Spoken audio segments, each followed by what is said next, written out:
안녕하세요. 절대값TV의 명품 PD 한PD입니다. 자, 오늘은 부동산에 관한 얘기를 또 해보겠습니다. 자, 여러분, 저는 이제 다양한 주제를 좀 이야기해요. 중요한 것은 뭐냐면 여러분들 부동산 이야기만 가지고 세상을 이해하려고 하면 안 된다. 그죠? 지금은 복잡계니까 정치, 경제, 그리고 뭐 세계 전쟁, 역사 다 알으셔야 돼요. 그죠? 다 알아서 여러분들이 투자를 잘 하셔가지고 주식이든 뭐 부동산이든 적절한 타이밍에 살 수 있도록 제가 여러 가지 뉴스들을 소개하고 그것들을 정리해서 소개하고 여러분들이 잘 이해하고 그것을 바탕으로 좋은 결정을 내려서 여러분들의 재산을 좀 불려 나가셨으면 좋겠어요. 개인적으로는. 자, 여러분들 지금은 요즘 들어서 더 느껴지는 건데 굉장히 양극화가 됐어요. 여러분들 이제 월급을 가지고 서울 수도권에서 아파트를 산다. 예를 들어 수원이 뭐 지금 10억이 넘으니까 분양가가 여러분들 이제 안 돼요. 안 된다니까. 이제 월급으로 그냥 산다는 것은 그냥 벼락거지가 되는 거야. 벼락거지가. 뭐 서울은 뭐 말할 것도 없고 광명에서 12억 오는데 여러분들 어떻게 분양받겠냐고. 통장에는 5억밖에 없는데. 그죠? 많이 가진 사람이 5억인데 12억을 어떻게 집을 사냐고. 그러니까 막상 당첨이 돼도 계약을 못 치는 거야. 그죠? 근데 한PD님 1억짜리는 다 완판이 되던데요. 여러분 그것들은 다 전매 차익을 누리고 분양을 받는 거야. 그죠? 이번에 뭐 1억 천짜리 뭐 그런 거 있잖아요. 다 나중에 부자들이 사주겠지. 부자들은 집이 좋으면 뭐 1억 평당 1억에 분양한 것도 1억 5천에 살 수도 있어. 그죠? 자, 그런데 그 사람들이 뭐 아무 집이나 사겠어요? 그죠? 아무 집이나 안 사요. 그만큼 가치가 있어야 사는 거지. 그죠? 가치가 있을지 없을지는 입주 때 가봐야 하는 거야. 그러니까 예를 들어 이제 이번에 한강 프로젝트도 분양을 해서 70% 정도 계약이 셨다는데 그거 84 같은 경우에 나중에 어떻게 될지 몰라. 그죠? 뭐 갔는데 입지가 좀 별로야. 그죠? 주변도 별로야. 그러면 그 가격에 거래 안 되면은 그거 계약 쳤던 사람들 다 어디서 뭐 그냥 계약금만 친 거 아니야. 중도금은 은행에서 대출 받는 거니까. 근데 중요한 건 계약금 들어갔지, 중도금 들어갔지, 나중에 프리미엄이 안 붙지. 그럼 그 사람은 완전히 뭐 이제 뭐 되는 거야, 완전히 새 되는 거야. 그러면 계약금 다 날리고 아니면 마피에 날려야 되는 거야. 몇 억 날라가는 거야. 그러니까 여러분들 제 생각에는 전매 차익을 노리더라도 그런 거는 가능한 하지 말아라. 확실하지 않잖아. 그죠? 확실하지 않잖아요. 절대 싼 분양가가 아닌데 그게 어떻게 될지 모르잖아. 저라도 못해요. 제가 돈이 있다고 해도 그거 전매 차익 노리고 못 들어가. 그거 쉽지 않다니까. 그죠? 뭐 그게 강남이라고 하면 상관없어. 그죠? 그거 강남도 아니잖아. 예를 들어. 그죠? 그렇다 이거야.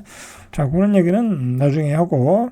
자, 중요한 거는 여러분들 어떻게든 재테크를 해서 자신의 자산을 늘릴 수 있는 능력을 키워나가야 돼. 제가 누누이 얘기하지만 주식도 좀 하셔야 되고, 그죠? 여러 가지 아니면 본인의 사업을 잘 하시던지, 그죠? 이제 월급쟁이만 가지고는 도저히 못 따라간다. 그게 또 왜 그러냐면 제가 나중에 말씀드리겠지만 이제는 저물가 시대가 끝났어. 끝났다니까 여러분들. 냉정하게 생각해야 돼. 이제 점심값이 10,000원에서 15,000원으로 가는 시대야 이제. 예? 자, 집값 분양도 서울 뭐 얘기할 거 없고 수도권에서 일반 분양 분양가 상한제 지역 말고 일반 분양도 이제 최소한 8억, 그죠? 8억, 9억, 10억 그렇게 나온다고. 여러분들이 분양 받을 수 있는 건 6억 정도가 인계점인데 이제 9억, 10억 나온다니까. 수원을 기준으로. 물론 이제 신도시 분양가 상한제 지역은 뭐 6억 그 밑으로도 나올 수 있어요.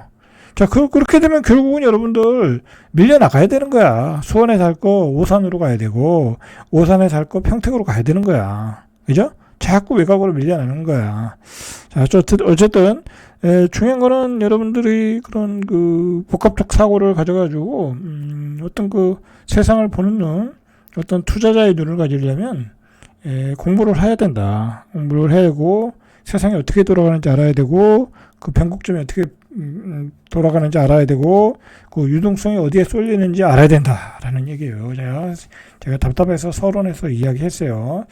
뭐 어차피 저는 뭐 많은 사람이 보는 것도 아니고 그죠? 많은 사람이 보는 것도 아니에요. 저는 제 구독자들이 제 단단한 구독자들이 있을 거 아니에요. 그죠? 뭐 1000명이든 2000명이든 자 3000명이든 그분들이 그런 식으로 접근을 해서 그런 능력을 키워서 여러분들의 재산을 많이 늘려가서 재산이 있어야 돈이 있어야 여러분들이 노후에 행복한 거예요.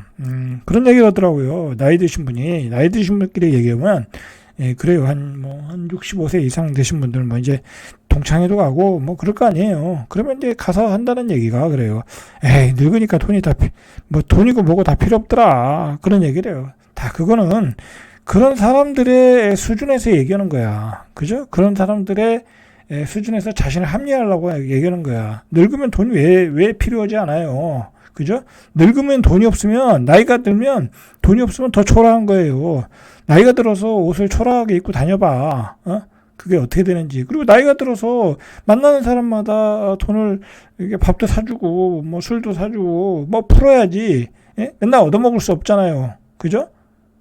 그리고 나이가 들면 내가 어쨌든 노동력이 떨어지는 거 아니에요. 그러다 보면 다른 사람의 도움도 받아야 되고, 그러면 결국 비용을 지불해야 된다는 거야. 자, 그런 점에서 돈은 필요한 거야. 그죠? 부인할 수 없는 거예요, 그거는. 자, 그 얘기는 우리가 또 나중에 하고.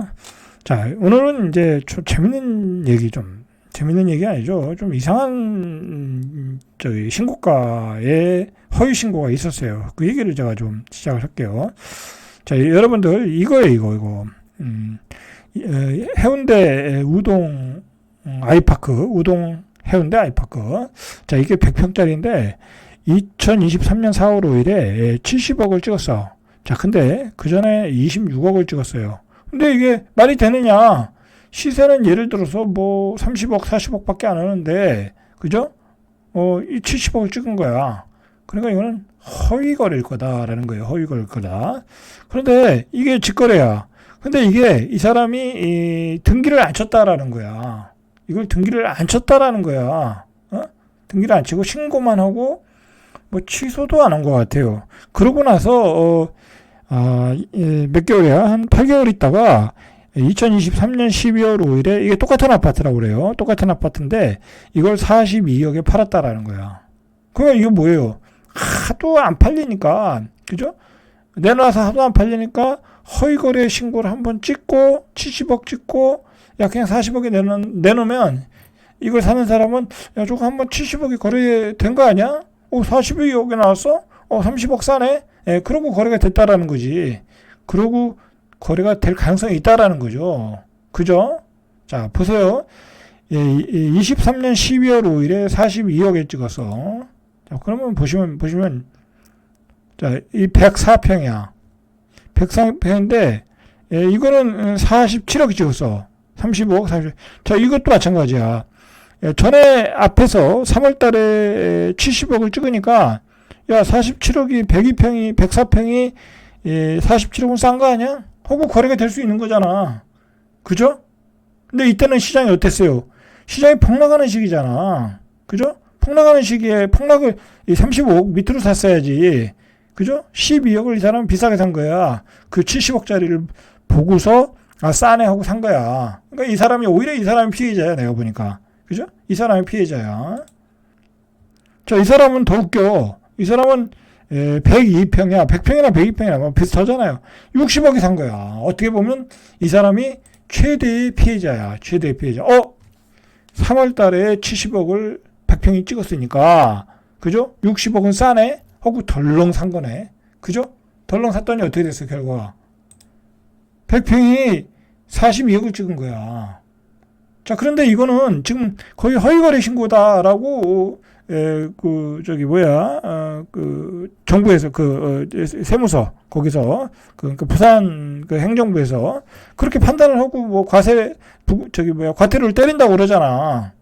그죠? 그러니까 이 사람이 이 최대의 피해자다. 이 60억에 산 사람이. 이 사람도 피해자고.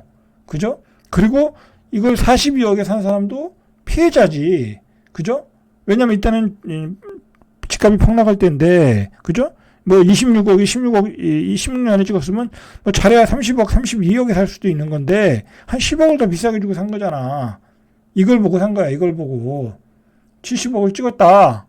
그러고 나서 시장에 42억이 내놓은 거야. 이거 취소도 안 하고. 그러면 70억에 내놓은 사람이 이 허위 신고를 한 사람 입장에서는 왜 취소를 안 했겠어요? 과태료 맞으면 되지. 그죠? 과태료 맞으면 되지. 과태료 얼마나 하겠어? 돈 1,000만 원 나와? 내면 되지. 대신 42억에 팔았잖아. 그죠? 자, 여러분들, 고가주택을 살 때는 특별히 조심해야 된다. 그죠? 고가주택은 주로 돈 많은 사람들이 사다 보니까, 그냥 실거래에 나온 정보를 바탕으로 그냥 쉽게 산다고. 그러나, 그것도, 어쨌든 그렇게 사서, 물리면은 거의 10억씩 물리는 거잖아. 비싸게 사는 거잖아. 그죠? 자, 28억 거래 해운대 아이파크에 대해서, 28억 급락이죠. 그죠? 급락 70억에서 42억으로. 자, 급락하는 해운대 아이파크에 대해서 조사에 착수했다. 명확하게, 허위 거래라는 게 보였기 때문에. 그죠? 지난해 70억대 직거래 신고되었는데, 이게 집값 띄우기 의혹을 낳았다. 그래서, 조사에 착수했는데 8개월 만에 28억 낮은 42억에 재매각 됐다. 거래 취소도 안 하고 42억에 그냥 시장에 내놓고 파는 거야. 그 얘기는 뭐예요? 만약에 70억에 거래됐던 걸 거래 취소하면 뭐 요즘은 이게 거래가 사이트에서 없어지는지 모르겠지만 어쨌든 그렇게 되면 이거는 전에 26억인가? 그랬잖아요. 그게 그 직전 가격이잖아. 그러면 직전 가격이 26억이야. 그죠? 근데 그 다음 가격이 42억이야. 누가 사겠냐고. 지금 시장이 또 급락하는 시장에서 전 가격이 26억이야.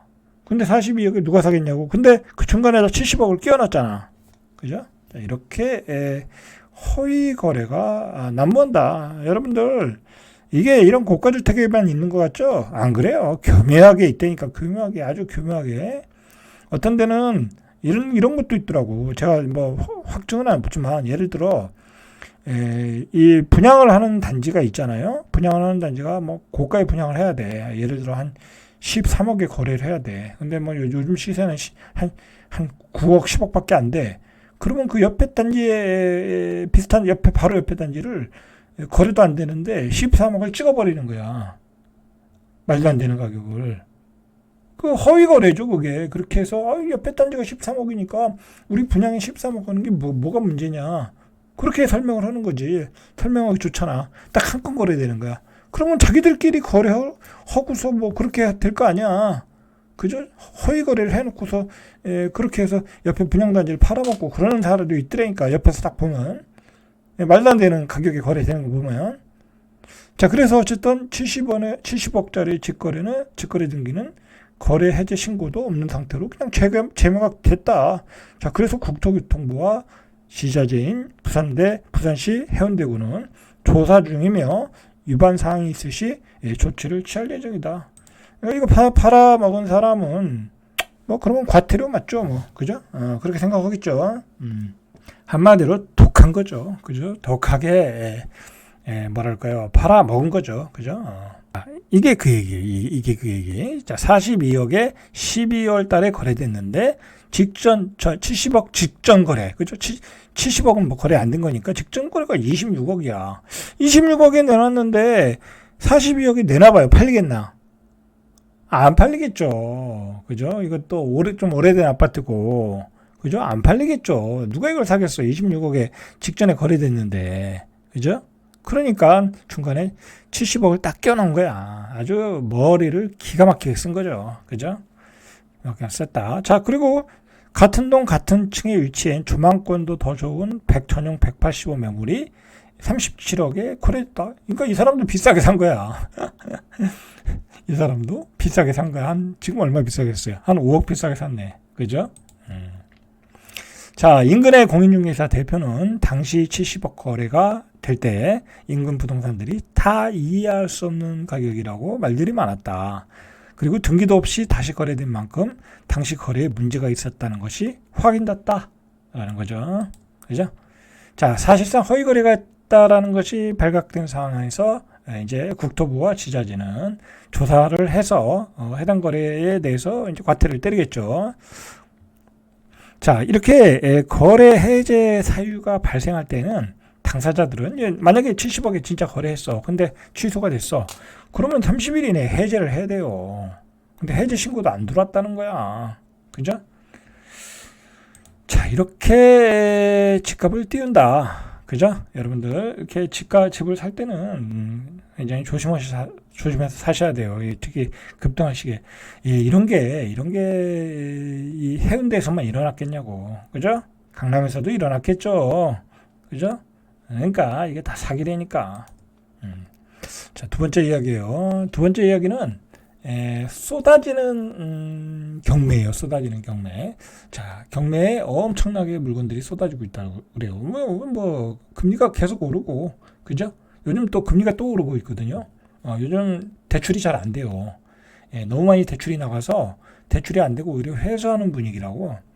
자, 그런데 제가 얼마 전에 그 유튜브를 보니까 이 경매 일타 강사가 있어요. 아주 잘하시는 분이야. 이분은 정말 잘하시는 분이야. 그리고 뭐 재산도 수백억 되는 것 같아. 업계 유명하신 분이야. 근데 이분이 이제 자기의 투자 사례를 놓고 이야기를 하더라고요. 이제 그걸 제가 잠깐 좀 비판적 시각에서 이야기를 해볼게요. 이제 이분이 이제 뭐 잘하시니까 이분에 대해서는 문제가 없어요. 이분이 하는 말은 거짓말 없어요. 뭐 자기가 실거래한 것도 까고 뭐 계약서도 다 까고 하기 때문에 전혀 허위가 없어요. 자, 근데 중요한 거는 이분의 투자 사례가 일반적인 사례가 될 수 없다라는 거야. 그죠? 그래서 이분 이제 예를 들어 뭐 1억을 투자했는데 1억을 가지고 뭐 3억을 벌었다, 15억을 벌었다, 뭐 이제 그런 얘기잖아요. 그죠? 뭐 그 얘기는 맞아요, 맞는데 중요한 거는 그거예요. 예를 들어서 이분이 소개했던 뭐 전혀 이분에 대해서 내가 디스한다는 거 아니에요. 제가 디스할 수 있는 사람이 아니에요. 이분은 아주 대단한 분이에요. 예를 들어서 8억짜리 상가인데 예를 들어 4억 5천에 받았다라는 거야. 그렇게 받았겠죠. 그죠? 보통 이제 경공매는 싸게 받는 거니까. 근데 거기에 세입자가 굉장히 우량한 세입자다. 그죠? 그래, 우량한 세입자였다라는 거야. 그래서 받았다라는 거. 그래서 예를 들어 4억 5천에 받았는데 뭐 세가 뭐 보증금 1억에 한 400이다. 그러면 잘 받은 거죠. 그죠? 그 10%의 수익률이니까. 자, 그래서 뭐 그걸 8억 이상에 팔았다. 8억에 팔 수 있죠. 5%의 수익률이니까. 자, 그런데 중요한 거는 여러분들이 그런 그 경매 상품을 만날 수 있느냐 이거야. 만날 수 있냐. 어쩌다 한번, 뭐, 물론 그렇게 찾으면 있을 수는 있지만, 그런데 중요한 거는 예를 들어서 그 우량한 세입자가 나가면 어떡하냐 이거야.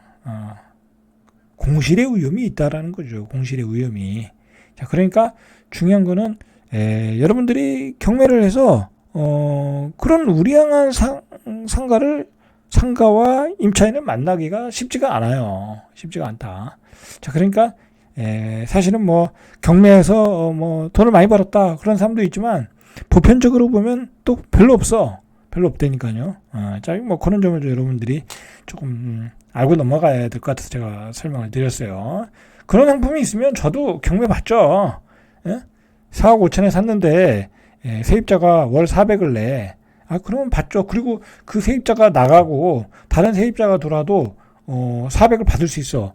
그럼 받죠. 그죠? 근데 그런 상품이 얼마나 되겠냐고. 그죠? 그리고 제가 주변에 막 그 경매 받아서 그 상품을 그 물건을 가지고 오시는 분들이 있어요. 가지고 오는 거 보면 별로 싼 가격에 받지도 않고 이거는 뭐 3%도 안 돼. 수익률이. 그리고 공실이 또 많아. 그러니까 대부분이 실패하더라고. 내가 보면 대부분이 경매를 받았는데 별 볼 일 없더라고. 그죠? 대부분이 별 볼 일 없다. 그런 얘기예요. 그리고 중요한 거는 그런 내가 예를 들어서 이 문제는 뭐냐면 그거예요. 이 양반이 400에 임차인을 맞춰서 팔았어. 그걸 산 사람은 8억 뭐 5천인가 샀다고 하더라고요. 매매 가격이. 그러면 그 사람은 5% 수익률이잖아. 근데 그 세입자가 나간 다음에 임차인이 안 맞춰줘. 어떻게 할 거야, 그러면? 어떻게 할 거냐고. 그죠? 그런 점들을 좀 꼼꼼히 살펴보고 여러분들이 경매 강사들이 얘기하는 걸 좀 받아들여야 돼. 무작정 받아들였다가 무작정 뛰어들었다가는 공실이 나서 자기가 거기서 사업을 해야 되는 경우가 많더라라는 얘기예요. 자, 어쨌든 그래요. 어쨌든 자, 그 얘기와 자, 요즘에 이 경매가 얼마나 폭증하고 있냐면 대출금을 못 갚는 이 집합 상가 개념으로 집합 건물이죠. 아파트 상가 이런 거에서 경매가 쏟아져 나오고 있는 거야. 지금 한 달 새에 30%가 늘었다라는 거야.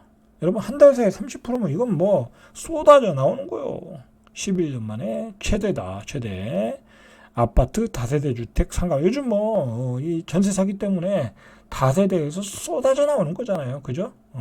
그리고 또 부동산 호황기에 담보대출을 받아 부동산을 매입한 영끌족들이 있죠. 그죠? 이분들 매물이 이자를 감당하지 못해서 임의경매로 쏟아진다. 그죠? 영끌족들, 다세대 전세 사기 매물들, 그 다음에 무리하게 갭 투자했던 사람들, 그런 매물들이 쏟아져 나온다라는 거예요. 여러분들, 요즘 갭 투자가 쉽지 않은 이유 중에 하나가 이 전세를 살면 갱신 청구할 수 있잖아요. 4년을 살 수 있으니까. 근데 갱신 청구 해놓고서 2년을 더 살겠다고 그러는 거야. 그러면 살아야 될 거 아니야. 근데 그 사람들이 마음이 변하는 거야. 갑자기 아니면 그 옆에 더 새 아파트가 싸게 나왔다. 그러면 나가겠다고 통보를 하는 거야. 갑자기. 그럼 여러분들 주인들 돈 빼줘야 돼. 갭 투자했는데 한 10채를 가지고 있는데 갑자기 그런 사람이 한 3사람이 그래봐. 어떻게 돈을 빼주냐고. 그죠? 그러니까 다 경매로 나오고 그러는 거지. 예? 그러니까 요즘 갭 투자도 쉽지 않아. 임차인들에게 워낙 권한이 세져가지고. 자, 25일 법원 등기 정보 광장에 따르면 지난달 집합건물 임의 경매 개시 결정 등기 신청 건수가 지난달에요. 5,121건. 전달 대비 30%. 전달에 3,910건. 전년 동월 2,365건. 전년 동월 대비는 116%가 늘어났어. 그죠? 자, 그러면 계속 늘어나겠죠. 어느 시기까지는. 자, 2013년 1월, 이때가 제일 안 좋을 때인데, 이후에 최대치다. 라는 거. 지금 경매로 쏟아져 나오고 있다. 자, 지역별로 보니까 역시 경기도가 제일 많았다. 1636건. 부산도 어마어마해요. 751건. 서울보다 많아. 서울도 510건. 부산이 여기가 지금 갭이 안 되잖아. 그죠? 분양권도 마피나고. 그리고 부산에 투자자들이 많이 들어갔거든. 그죠? 인천도 366건. 그리고 또 특이한 게 강원도가 신청 건수는 166건으로 전달보다 107%가 늘어났다. 그러니까 강원도도 이거 갭 투자 들어간 사람 많거든. 그냥 다 날리고 있다라는 거죠. 그죠? 자, 이렇게 경매 시장을 보면 지금 주택 시장이 어떤 상황인가 우리가 알 수가 있는 거죠. 그죠? 자, 지난해 집합건물 임의경매 개시결정 등기 신청 건수는 총 39,059건.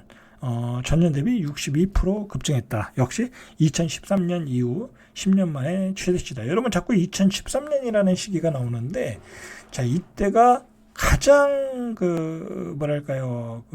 이 주택 시장에서 가장 최저점을 친 시기야.